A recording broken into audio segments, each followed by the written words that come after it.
little bit of like, building the airplane while you're flying it. But I don't think we had a choice, right? Within 6 months, counties across Oregon are expected to build brand new programs to offer drug treatment instead of drug charges. Oregon Governor Tina Kotek today commenting on that rollout after signing a law yesterday to recriminalize drug possession. Thanks for joining us tonight at 6. I'm Ray Gazaway. And I'm Deborah Knapp. Not all counties will be forced to create these programs, but for those who do opt in, state funding's available. K2's Christina Giardinelli is on your side, digging into the plan for those taxpayer dollars. Christina, lawmakers set aside roughly $20 million for the deflection programs. Yeah, that's right, they did, but they didn't set a lot of clear guidance on what those deflection programs should look like. Basically, they're leaving it up to counties to decide whether they want to create the program and how it should look like. Now, 23 counties did tell lawmakers they're committed to setting those programs up, and they're first in line to get about half of the total amount of funding. Now, today I pressed the governor on how she plans to oversee this major change.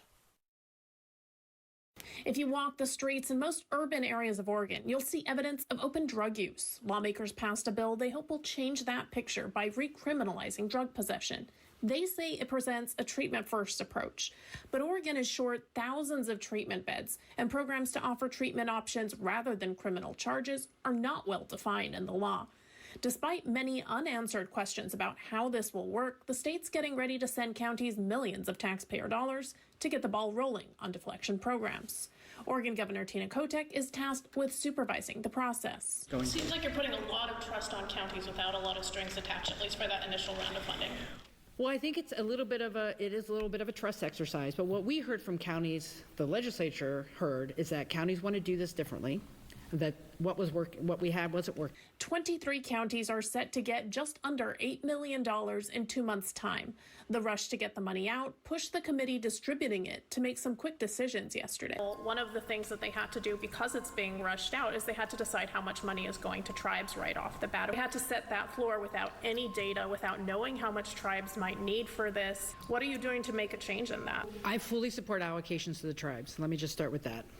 I think one of the things that has come to my attention since becoming governor is we don't have clarity and consistency about how tribal allocations are made.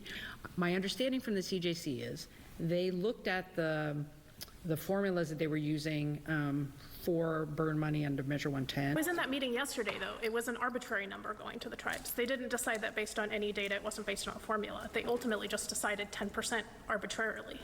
And it's a starting place. And probably the way that we have to do contracts with the tribes, some of that money just inherently also moves slower. Now, we'll be paying close attention to the rollout of this new law, as well as to that funding and how it's being used. For now, live in Salem, Christina Giardinelli, K2 News. Christina, thank you for that.